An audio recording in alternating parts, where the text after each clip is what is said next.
this every day. The town is full of predator, don't turn a little prey. I flip $1 million out of nothing, make them feel a certain way. Hoping that the switch.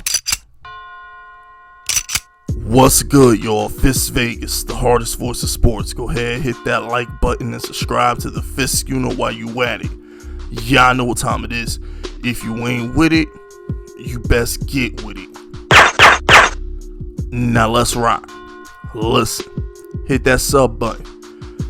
We got to get to 3,000 before the draft. We only 300 and change. You only need 300 and change, man. We almost there. Matter of fact, I think I need 325 subs. I bench press 300. Let's get my bench press, you know what I'm saying? So hit that sub button and become FISK Unit Tough. I already told y'all, you become FISK Unit Tough, you run like the Flash, you strong as Superman, and you become as smart as Batman. I'm creating Justice League members when you hit that damn sub button. I'm doing God's work out this mofo. You understand me? And speaking of God's work, prayers up to DMX. DMX is in critical condition in the hospital. I was raised on the Rough Riders and DMX and Jay-Z, so you know, prayers up to DMX. But with that being said, Micah Parsons, all right, best linebacker in the draft. I really think, you know, if the Giants could take him, he could be our anchor at the middle linebacker position for like the next 15 years. The problem is, I got some information that kind of scares me. And I've heard it from multiple sources at this point now, that when it comes to Micah Parsons, due to his background and, you know, things that he's done in the past and things that haven't been reported yet, the Giants are likely to pass on him. And, you know, it's like, I'm gonna be honest with you, I don't blame him. After hearing about the red flags on DeAndre Baker that Dave Gettleman either ignored or didn't know about, I think you have to pass on Parsons. I don't think you could take that risk, because if Parsons comes into the NFL and he's disruptive in the locker room and he goes against the culture and he kind of messes up the dynamic in the locker room, because the thing is, it doesn't matter how good your culture is, unless you're Bill Belichick, you can't shelf a number one pick. Unless you're Bill Belichick, you can't shelf the 11th pick in the draft. You know what I'm saying? I love Joe Judge, but I don't think he has the clout to properly discipline Micah Parsons. You take Micah Parsons 11 in the draft, you know, he could be the most immature, you know, overly, I don't even know what word to use, overly flirtatious guy on the planet. He's going to play. Tom Coughlin couldn't do nothing with Odell, and Coughlin had his 2 Super Bowl wins. So what I'm saying is, according to sources, they're saying that there's information out on Micah Parsons that could cause him to have a Laramie Tunsil's type drop. And specifically, according to Rick Saratella of NFL Draft Bible, there's some damning stuff about Micah Parsons that nobody's reporting on, that come draft night or a week before the draft could really tank him into like the second round. It's that bad. Some bad shit. He might actually be there at, what do we have? Pick 42, pick 50, whatever we have in the second round. He might be there in the second round. It's that bad. So when you combine DeAndre Baker being lazy, not wanting to show up for practices, he only showed up for the combine. DeAndre Baker did not work out the entire offseason heading into the draft. He did a pro day, he did a combine, and that's it. He didn't do anything else. That's why his stock fell so high in the draft.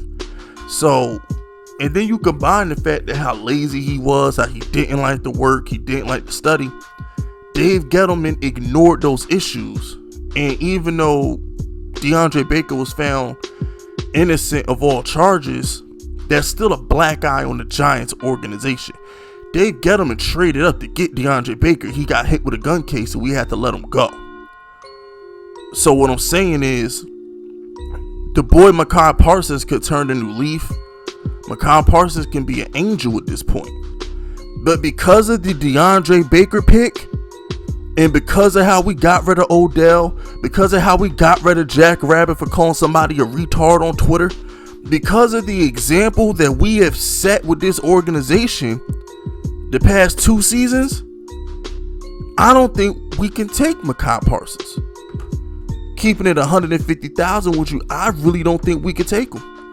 Because the Giants are all about character. All Joe Judge keeps talking about is character. What kind of person are you? How do you fit the locker room dynamic? Will you buy into the culture? And I don't know if Micah Parsons, listen, Micah Parsons might be a great dude. He might change. He's grown up now. You know what he did when he was 17, 18, 19 years old, whatever. But what I'm saying is, I don't think the Giants are willing to take that chance. Because if it goes south, it makes us look bad. It makes Gettleman look bad.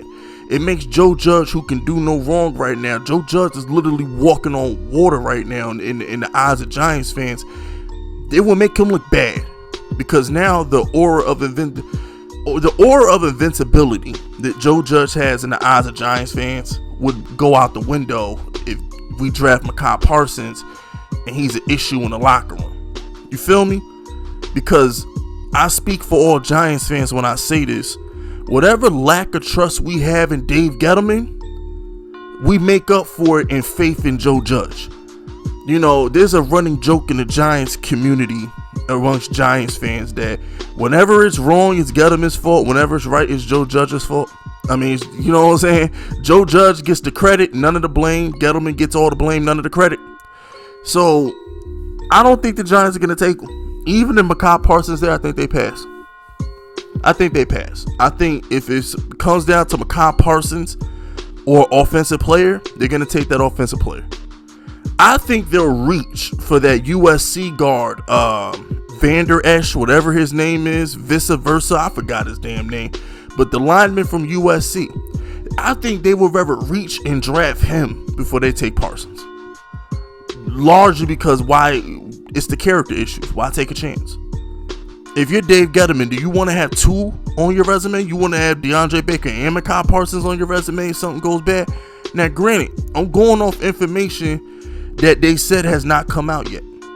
It hasn't been reported on yet, but like I said, allegedly, there's shit going on with Micah Parsons that nobody's heard about that can drop him to the second round. It's that bad. They're predicting Laramie Tunsil level drops if it's released. So I'm just reporting the news as a YouTuber, you know, and I'm gonna end the video on this.